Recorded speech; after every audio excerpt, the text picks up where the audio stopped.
Después de ser avistado en varios puntos de la geografía mexicana, desaparece un pequeño avión con 2 tripulantes a bordo.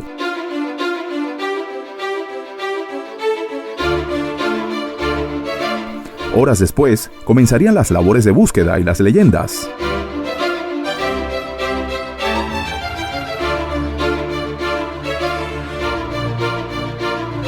El 10 de junio de 1933, 2 aviadores españoles, Mariano Barberán y Joaquín Collar, despegan a las 4:45 de la tarde del aeropuerto La Tablada, en Sevilla, hacia Cuba a bordo del Cuatro Vientos. Antes de emprender el gran salto, realizaron numerosas pruebas, tomando en cuenta la excesiva carga de combustible. Eran más de 5.000 litros de gasolina y 250 de aceite de motor.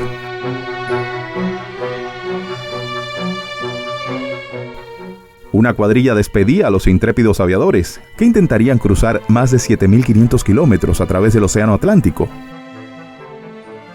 En el Museo del Aire de La Habana se exhibe una réplica del Cuatro Vientos. Es una maqueta construida por el ingeniero avileño Pedro Carral.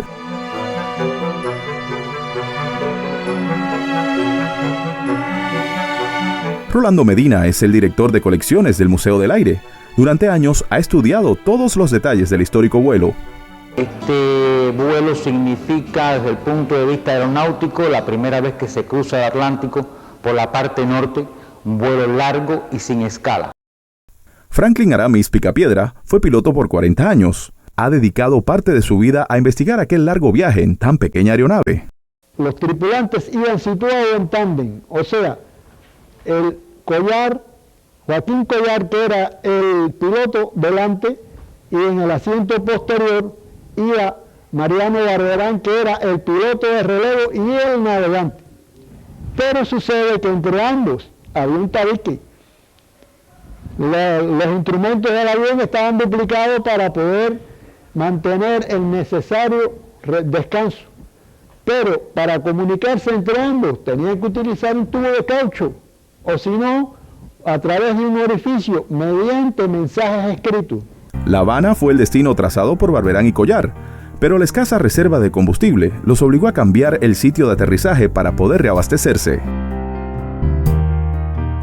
Camagüey tuvo el honor de sellar la gloria de los pilotos. A pesar de que no se contaba con la noticia del cambio de ruta, la población camagüeyana se lanzó masivamente a recibir a los tripulantes del Cuatro Vientos. Volaron 39 horas y 55 minutos.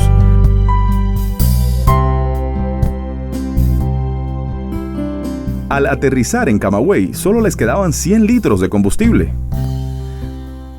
Se llegó a comparar la ruta del vuelo con la realizada por el gran almirante Colón, referencia refutada por el investigador Alberto Salazar en su libro Todas las muertes de Barberán y Collar. Su motivación nació cuando estas antiguas recopilaciones llegaron a sus manos. Esto fue una recopilación que se hizo a partir del año 33, cuando el vuelo, y llegó a mis manos de una forma fortuita, sería demasiado extenso contarlo, y fue realmente la motivación lo que me llevó a trabajar en el libro. Cuando uno compara la trayectoria que siguió Colón en el viaje del descubrimiento, en el conocido viaje del descubrimiento del 1492, y lo compara sobre un mapa con la ruta que siguió el Cuatro Vientos, el avión en que volaron Barberán y Collar a Cuba, uno se da cuenta al cotejarlo que realmente no coinciden, que siguieron 2 trayectorias bien distintas. Incluso si se fuera a parecer algo, se parecería más al tercer viaje de Colón que al primero. En realidad fue uno de los mitos que se ha comentado mucho sobre la historia de Barberán y Collar, que no se sostiene objetivamente cuando uno lo ve sobre un mapa. Después de 24 horas de agasajos y reconocimientos en la ciudad de Camagüey, Barberán y Collar despegaron con destino a La Habana.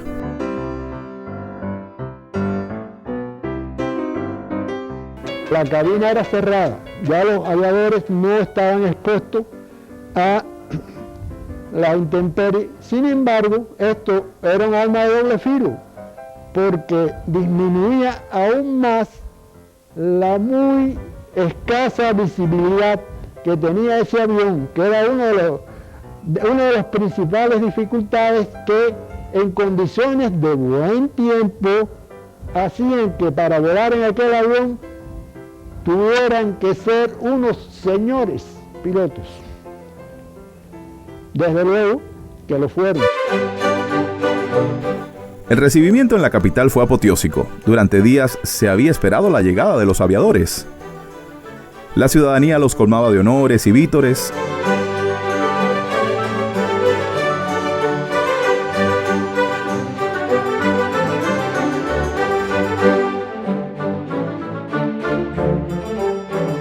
El presidente Gerardo Machado rechazó recibirlos por diferencias políticas. Para Machado molestó la visita al extremo que Machado no lo recibe, independientemente de que Machado firma la entrega de las órdenes que le fueron concedidas. Pero en realidad la presencia de los aviadores españoles en ese momento en Cuba políticamente no le conviene. En la capital, Barberán y Collar depositaban una ofrenda floral ante la estatua de José Martí. Eran condecorados con la medalla de la ciudad de La Habana y disfrutaban su estancia antes de partir hacia México, su última escala antes de regresar a España.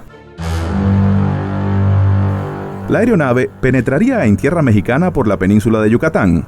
Investigadores afirman que fue avistada en muchos puntos.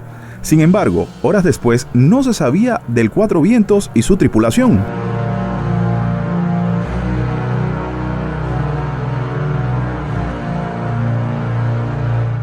El Cuatro Vientos, cuando llega aquí a La Habana, presentaba una falla en el tanque de gasolina. Falla que fue reparada de manera adecuada, de manera técnicamente.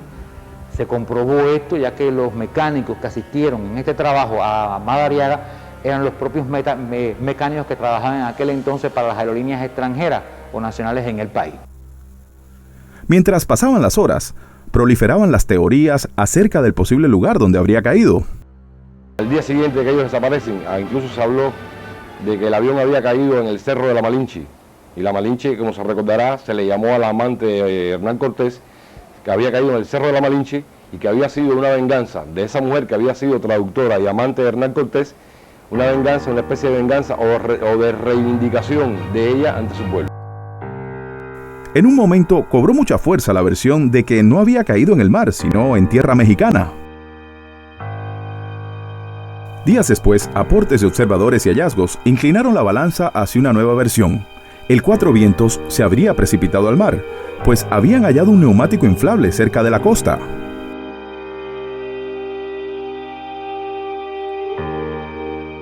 Su mecánico Madariaga lo había introducido en él mismo para que le sirviera como salvavidas, formando parte ya del equipamiento de la nave. Este salvavidas fue encontrado en la zona de Tabasco, la zona costera de Tabasco. Tabasco está cerca de Villa del Carmen, que es en realidad oficialmente el último lugar donde son avistados.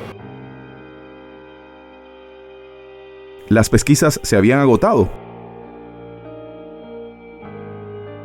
Inesperadamente, una indígena revela lo ocurrido a los pilotos. 8 años después, se aparece una india en una hacienda, en las estribaciones de la Gran Sierra Madre Oriental, y le confiesa a un hacendado de la zona que había sido su marido y 2 compinches más quienes habían dado muerte a Barberán y Collar porque se habían dado cuenta que había caído una aeronave cerca de la aldea donde vivían esas personas, que se llamaba Malzozongo, o se llama porque todavía existe, y ellos salen a investigar, encuentran que el avión ha caído, que los pilotos están en mal estado físico, incluso uno de ellos herido, se había fracturado una tibia, y los asesinan y los roban.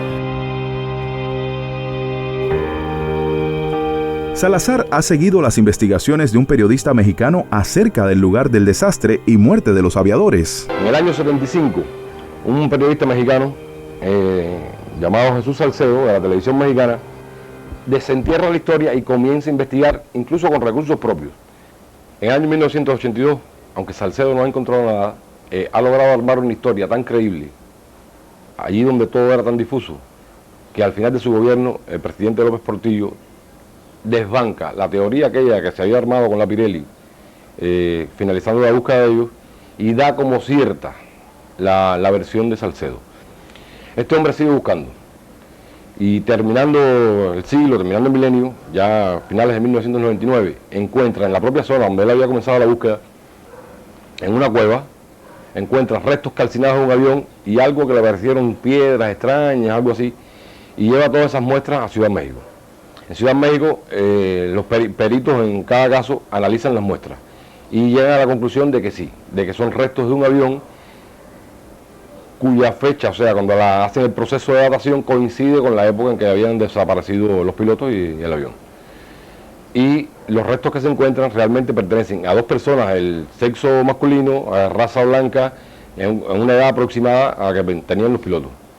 Y la mitad del mundo se rinde ante esas evidencias y dan como buena la hipótesis demostrada, o supuestamente demostrada por este señor, de que el aparato era el Cuatro Vientos y que los pilotos eran Barberán y Collar.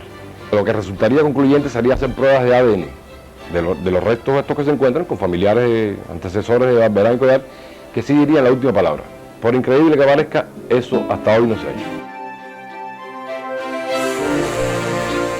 Han pasado más de 80 años de la inexplicable desaparición de estos valientes pilotos españoles, Barberán y Collar. Puede ser que algún día, al igual que un libro de apuntes y recortes cayó en buenas manos, nos llegue el final de esta heroica e inconclusa historia de aquellos que quieren llegar, que quieren triunfar, porque orgullo de raza tienen.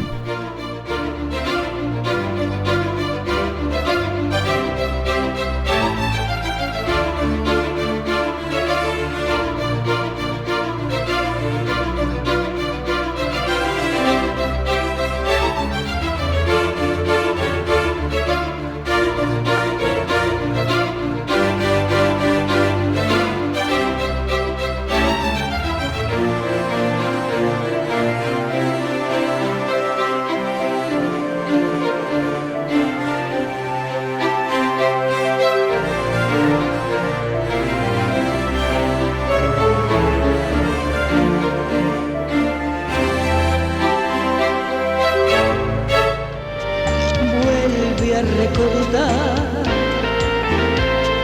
con su nombre en el cartel